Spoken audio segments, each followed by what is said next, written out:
লিখবি electron volt. একটি electron 1 volt বিভব পার্থক্যের মধ্য দিয়ে গেলে যে গতিশক্তি অর্জন করে তাকে 1 ইলেকট্রন ভোল্ট বলা হয়। এটার মানে কি বলতে দিয়েছে? এটার মানে বলছে যে একটা ধর এখানে বিভব পার্থক্য রাখলাম, বিভব পার্থক্য ধর ব্যাটারি দিয়ে বোঝাচ্ছি আমরা, এটা ব্যাটারি, ব্যাটারির এইটা হচ্ছে পজিটিভ, এই বড়টা পজিটিভ, ছোটোটা কি হয় নেগেটিভ। এইখানে আমরা একটা ইলেকট্রনকে রাখলাম, এই মাঝ বরাবর কোনো একটা ইলেকট্রনকে রেখেছি। এবার এই ইলেকট্রনটা দেখ, ইলেকট্রনের চার্জ কি বলতো মাইনাস, ইলেকট্রনের চার্জ কি মাইনাস, মাইনাসকে কে টানিবে, প্লাসটা নিবে না মাইনাসটা নিবে, ই মাইনাস, মাইনাসকে আকর্ষণ করে প্লাস, তাহলে ই এই দিক বরাবর একটা বল অনুভব করবে, আর এবারে বল অনুভব করবে তখন স্পিড বাড়বে, তার মানে গতিশক্তি আসবে।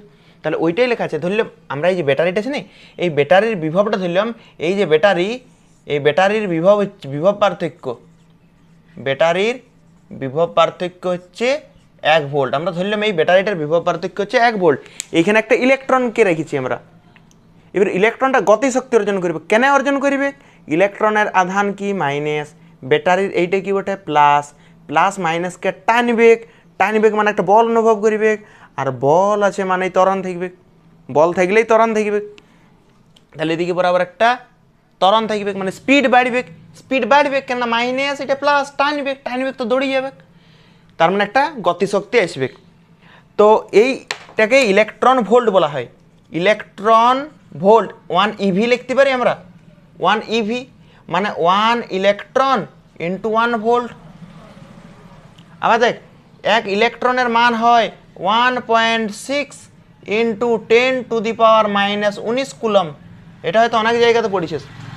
এই 1 ইলেকট্রন, ইলেকট্রনের জায়গায় লিখলাম ইলেকট্রনের আধান, এটাই তো ইলেকট্রনের আধান হয় 1.6 ইন্টু 10⁻⁻⁻, আর এখানে আছে 1 ভোল্ট। এই যে কুলম ইন্টু ভোল্ট, এটাকে কি বলা হয়? এটা কি বলা হয়? Coulomb into volt. কার্য, কার্যের একক, কার্য নয় কুলম ইন্টু ভোল্ট, কার্যের একক কি বটে? Joule, joule. তাহলে 1 ইলেকট্রন ভোল্ট সমান কত জুল? 1 ইলেকট্রন ভোল্ট সমান হচ্ছে 1.6 ইন্টু 10⁻⁻⁻⁰ জুল। এইটাকে যদি আমাকে আর্গে করতে বলে, যদি আর্গে করতে বলে, তাহলে আমরা জানি হয়তো 1 জুল সমান 10⁻7 আর্গ। যদি এটা 11-এ পড়েছিস, 1 জুল সমান, 1 জুল সমান হচ্ছে 10⁻7 আর্গ। তাহলে 1 জুল সমান এত আর্গ, আর এত জুল সমান কত আর্গ হবে? ঐকিক নিয়ম, 1 জুলে এত আর্গ। এই জুলটাকে আমি আর্গে করব, তাহলে এটার সাথে এইটা গুণ করে দেবো না, এটা তো ছিলই, এটা কিসে ছিল? জুলে। আর 1 জুল সমান এত আর্গ, তাহলে এত জুল সমান এইটা ইন্টু 10⁻7 আর্গ, মানে কত বেরোবে বল? 1.6, এখানে 10⁻⁻⁻⁰, আর এখানে 7 মানে 10⁻⁻12 হবে, 12 হবে, সূচকের নিয়ম আর্গ। তাহলে 1 ইলেকট্রন ভোল্ট সমান কত আর্গ আর কত জুল, এটাও মনে রাখবি, আর সংজ্ঞাটাও মনে রাখবি। তারপর লিখবি নিবৃত্তি বিভব ও ইলেকট্রনের গতিশক্তির সম্পর্ক।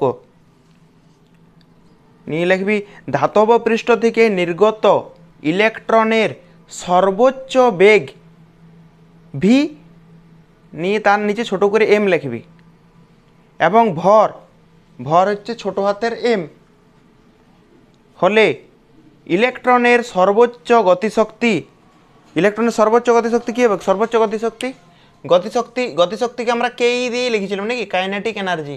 এই গতিশক্তি হয় half M V square, half M V square. ঠিক আছে, এই ভিটাকে না আমরা বড় হাতের ভি দ্বারাই লিখছি, ঠিক আছে, না ছোট হাতের ভি দ্বারা লিখে দিই, ছোট হাতের ভি দ্বারা লিখে দিই, তাহলে ভালো বুঝতে সুবিধা হবে। ছোট হাতের ভি, আর এইখানে এম লিখতে বললাম। দেখ এটা হচ্ছে ইলেকট্রনটার গতিশক্তি, এই ইলেকট্রনটার গতিশক্তি, ইলেকট্রনটার ভর এইটা, আর সর্বোচ্চ বেগ, সর্বোচ্চ বেগ, সেই জন্য ভি এ ম্যাক্সিমাম, এটা ছোট হাতের দ্বারা লিখেছি আমরা। তারপরে এটা লেখার পর লিখবি ক্যাথোড ও অ্যানোডের মধ্যে বিভব পার্থক্য সমান নিবৃত্তি বিভব। সমান ভি নট লিখবি এটা। সেক্ষেত্রে ইলেকট্রনটি ক্যাথোড থেকে অ্যানোডে যাওয়ায় শক্তি ক্ষয় হয় ই ভি নট।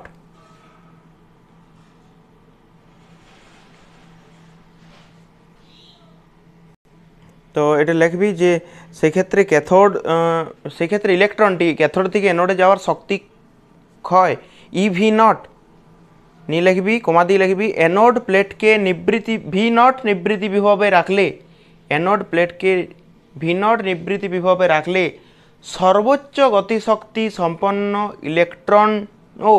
ইলেকট্রনও অ্যানোড প্লেটে পৌঁছতে পারে না। ইলেকট্রনটির সর্বোচ্চ গতিশক্তি তার বিরুদ্ধে কার্য করতে করতে শেষ হয়ে যায়। মানে এখানে বলতে চাইছি আমরা, ঠিক আছে, যে একটু ভালো করে মনে করে দেখ, সে আমরা একটা পরীক্ষা করাইছিলাম এরকমভাবে, ঠিক আছে, নিয়ে এবারে এখানে রেখেছিলাম আমরা ক্যাথোড, এখানে অ্যানোড, ঠিক আছে, নিয়ে এই অ্যানোডটাকে প্লাসের সাথে যুক্ত করা দরকার, কিন্তু আমরা মাইনাসের সাথে যুক্ত করেছিলাম ইয়াটা আটকানোর জন্য, মনে আছে কি? আর যদি না মনে থাকে তাহলে অবশ্যই এটা রিভাইজ দিয়ে আসবি, তারপরে এটা বুঝতে পারবি। যদি না রিভাইজ দিয়েছিস তাহলে কিন্তু এটা বুঝতে পারবি না, ঠিক আছে। এইখানে আমরা বলেছিলাম এইখান থেকে ইলেকট্রনগুলো বেরোবে, এখান থেকে ইলেকট্রনগুলো বেরোবে, এদিকে যাবে, এদিকে ইলেকট্রন বেরোবে যাবে। সব ইলেকট্রনগুলোর গতিশক্তি সমান হয় না, এটাও বলেছিলাম আমরা। সব ধরনের ইলেকট্রন আছে এখানে, সব ধরনের গতিশক্তি সম্পন্ন।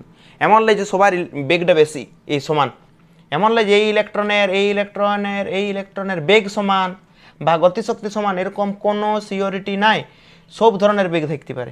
তাহলে আমি ধরে নিলাম এই ইলেকট্রনটার বেগ সবচেয়ে বেশি, এই ইলেকট্রনটার বেগ সবচেয়ে বেশি, আর এই ইলেকট্রনটার বেগ হচ্ছে ভিএম, ম্যাক্সিমাম বেগ।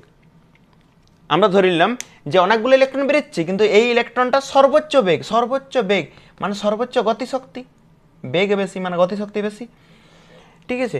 তো এইখানে আমরা কি দিই, ঋণাত্মক বিভব, এদিকে দেখ ঋণাত্মক বিভব দিয়েছি, তাহলে এখানে ঋণাত্মক বাড়িবে, ইয়াকে বিকর্ষণ করবে। আরও ঋণাত্মক দিলাম, ইয়াকে আরও ঠেলবে, আরও দিলাম, এরকম বাড়াতে যখন যাব, তখন এই ইলেকট্রনটা আর পৌঁছাতে পারবে নাই। দেখ কেন পারবে নাই, ইলেকট্রনের আধান কি মাইনাস। তাহলে এবারে মাইনাসগুলো সব ওই দিকে যাচ্ছে, দেখ মাইনাসগুলো সব এখান থেকে ইলেকট্রনগুলো বেরোচ্ছে, বেরোয় পরে ওই দিকে যাচ্ছে, ইলেকট্রন বেরোচ্ছে সব ওই দিকে যাচ্ছে, ইলেকট্রন বেরোচ্ছে সব ওই দিকে যাচ্ছে, এখান থেকে ইলেকট্রন বেরোচ্ছে সব ওই দিকে যাচ্ছে। কিন্তু আমরা এখানে কোন বিভব দিয়েছি, এই পাথটাতে কোন বিভবের সাথে যুক্ত করেছি, মাইনাসের সাথে। তাহলে এইখানে গোটায় মাইনাস হয়ে যাবে, মাইনাস। এইবার ইলেকট্রনটাও মাইনাস, এইটাও মাইনাসকে বিকর্ষণ করবে, ঠেলবে, কিন্তু ইলেকট্রনগুলো এই দিকে যাচ্ছে, বটে কিনা? তাহলে এই সর্বোচ্চ, এর বেগ সবচেয়ে বেশি লিডার, ঠিক আছে, এর বেগ অনেক বেশি, ই কষ্ট করে যাবে আর ওই দিক থেকে ঠেলছে। কেন ঠেলছে, দেখ ইলেকট্রন মানে মাইনাস, এখানে কোন বিভব দিয়ে আছে মাইনাস, ঠেলবে বিকর্ষণ করবে, কিন্তু এই ইলেকট্রনটা তাও জোর করে যাওয়ার চেষ্টা করবে, জোর করে যাবে, পুরোটা পৌঁছাতে পারবে না, এখানে পৌঁছাতে পারবে না, কেননা নিবৃত্তি বিভব দিয়ে দিয়েছি আমরা ভি নট, মানে পৌঁছাতে পারবে কি নি, এইখানে এতটাই মাইনাস দিয়ে দিয়েছি, মাইনাস বিভব দিয়ে দিয়েছি, এখানে এতটাই মাইনাস বিভব দিয়ে দিয়েছি, এইটাও মাইনাস, ইলেকট্রন তো ইলেকট্রন মানে মাইনাসকে বিকর্ষণ করবে, তাহলে এই পৌঁছাতেই পারবে না। তাহলে এইখান থেকে কিছুটা তো হলেও গেল, তাহলে এই আর যে গতিশক্তিটা, সেই গতিশক্তিটা ইয়ার বিরুদ্ধে কাজ করাতেই শেষ হয়ে গেল। এই যে এই বিভবটা, এই যে ক্যাথোড আর এটা অ্যানোড, এই ক্যাথোড আর অ্যানোডের মধ্যে যে বিভব পার্থক্য, সেটা ভি নট লেখা আছে, দেখ এইটা ক্যাথোড আর এইটা অ্যানোড, এই ক্যাথোড আর অ্যানোডের মধ্যে যে বিভব পার্থক্যটা, সেই বিভব পার্থক্যটা ভি নট। তাহলে এইখানে ইলেকট্রনটা এই দিক বরাবর যাচ্ছে, যেতে ও বিকর্ষণ করছে, ঠেলছে, কিন্তু ইলেকট্রনটা তাও জোর করে যাচ্ছে, যেতে একটা টাইম আসে পরে এখানে বেগ শূন্য হয়ে গেল।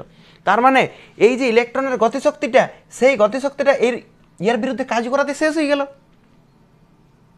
এবার ভালো করে আরেকবার ভাব, এইটা মাইনাস, ইলেকট্রনটা কি বটে মাইনাস, ইলেকট্রনগুলো এখান থেকে বেরোয় পরে যাচ্ছিল, ঠিক আছে, ইলেকট্রনগুলো বেরোয় পরে যাচ্ছে সব, কিন্তু এইখানে তো মাইনাস, এই মাইনাস ইলেকট্রনকে কি করবে, বিকর্ষণ ঠেলবে, তো ঠেলবে জোর করে, এই ইলেকট্রনগুলো ইয়াকে জোর করে এদিকে ঠেলবে, আসতে দেবো না, কিন্তু এরা তাও জোর করে যাওয়ার চেষ্টা করছে।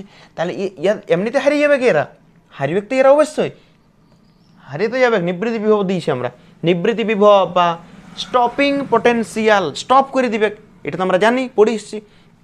অবশ্যই রিভাইজ দিবি, নাহলে বুঝতে পারবি নি।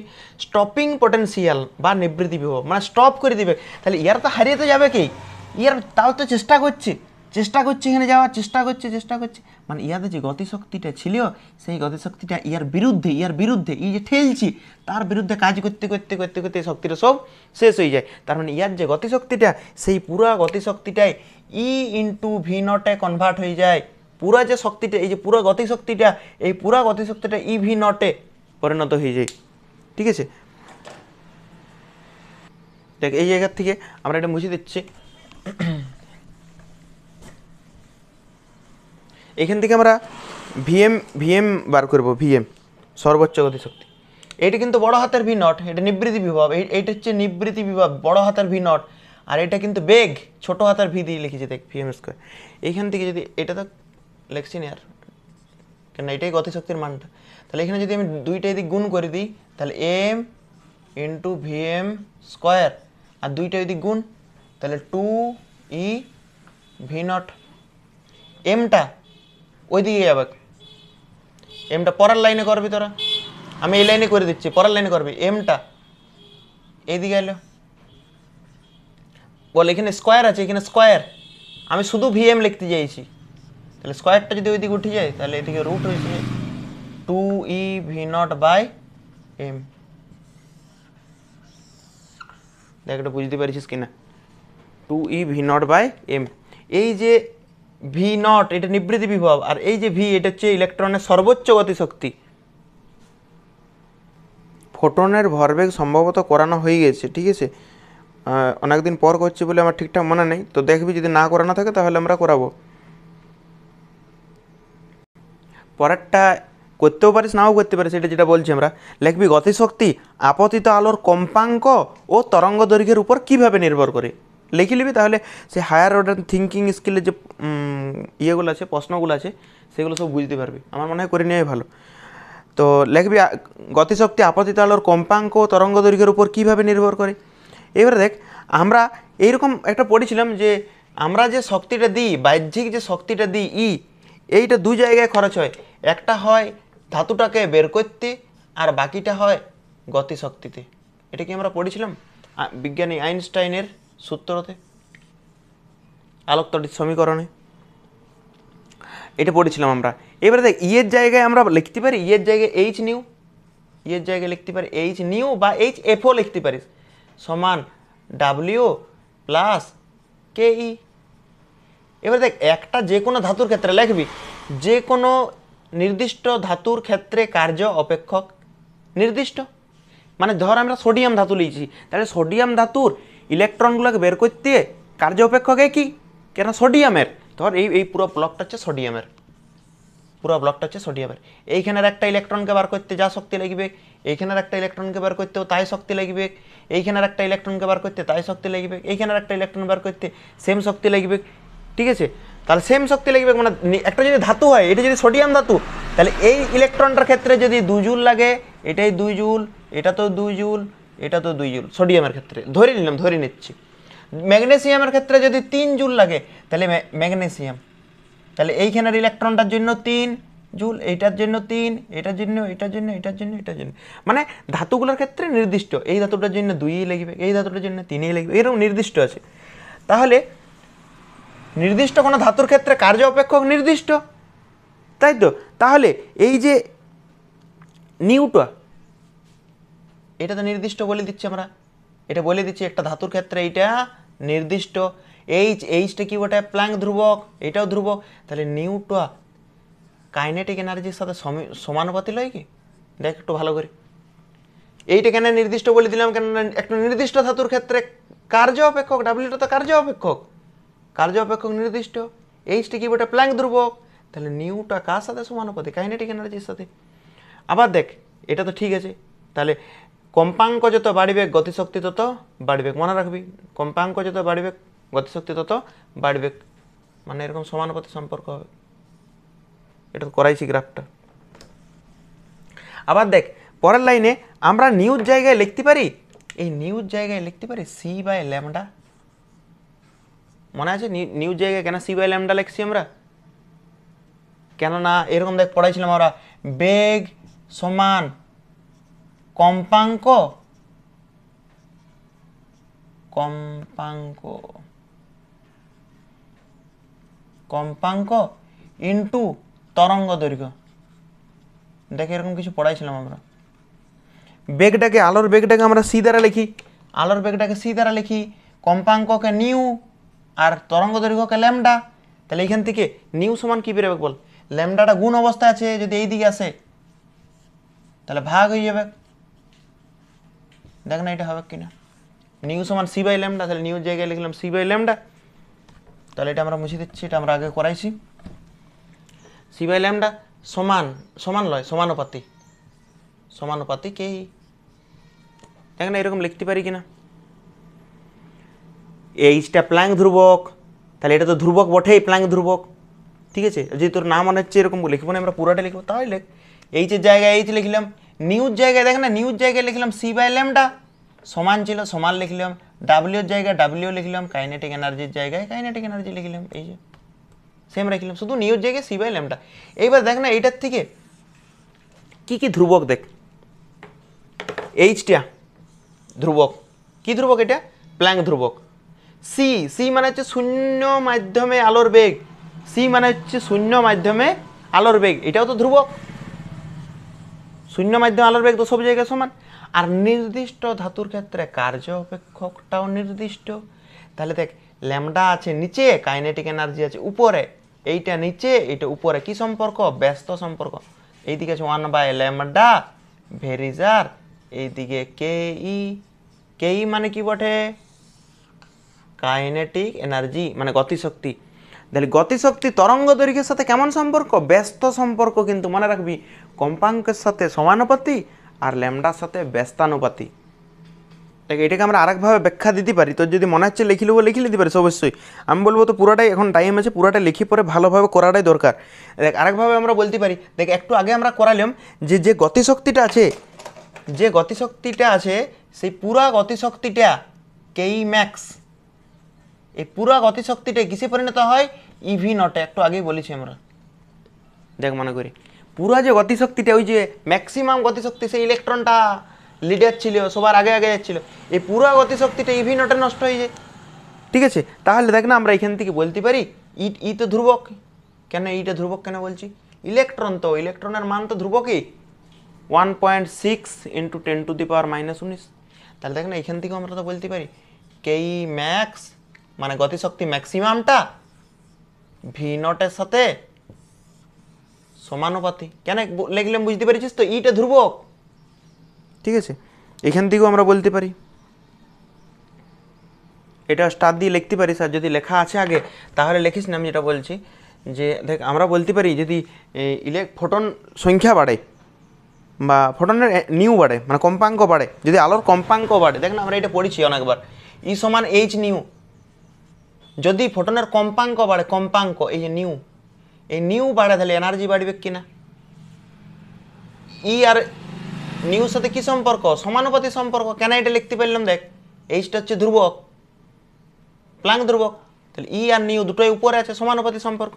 তাহলে আপতিত আলোর কম্পাঙ্ক বাড়লে শক্তি বাড়ে, শক্তি বাড়ে, এটাই তো বললাম আমরা যে কম্পাঙ্ক বাড়ালে শক্তি বাড়ে, কিন্তু ইলেকট্রনের সংখ্যা বাড়ে না। এটা লিখবি স্টার দিয়ে, এটা লিখবি কম্পাঙ্ক বাড়ালে শক্তি বাড়ে কিন্তু ফোটনের সংখ্যা বাড়ে না। ঠিক আছে, আর যেহেতু এটা না লিখলে হবে, যেহেতু নিউ বাড়ালে শক্তি বাড়ছে, ঠিক আছে, নিউ বাড়ালে শক্তি বাড়ছে, আর শক্তি বাড়লে কাইনেটিক মানে নিবৃত্তি বিভব বাড়াতে হবে। এটা তো আমরা বলেছি অনেকবার যে শক্তি কম্পাঙ্ক বাড়াচ্ছি, কম্পাঙ্ক বাড়ালে শক্তি বাড়ছে, আর ইলেকট্রনের শক্তি যদি বাড়ে তাহলে ইলেকট্রনটা দেখ এই ক্যাথোড দিকে অ্যানোডে পৌঁছে যাবে। মনে করে দেখ একবার, ক্যাথোড দিকে অ্যানোডে পৌঁছে যাচ্ছিল, তখন আমরা বিভব বাড়াচ্ছিলাম, নিবৃত্তি বিভব। আর যদি না মনে পড়েছে বাদ দিয়ে একবার পড়াইছি আমরা ওটা, আরেকবার রিভাইজ দিয়ে দেবে। নেক্সট শুন, ইলেকট্রনের যে ভর, ইলেকট্রনের ভর হয় 9.1 × 10⁻³ কেজি। এটা হচ্ছে ইলেকট্রনের ভর। লিখবি ইলেকট্রনের ভর, এইটা ভর মনে রাখবি। আর ইলেকট্রনের আধান তো জানিস, ইলেকট্রনের আধান হয় 1.6 ইন্টু 10⁻⁻19 কুলম। এটা হচ্ছে ইলেকট্রনের ভর, এটা হচ্ছে ইলেকট্রনের আধান, এই দুটো মনে রাখবি, ঠিক আছে।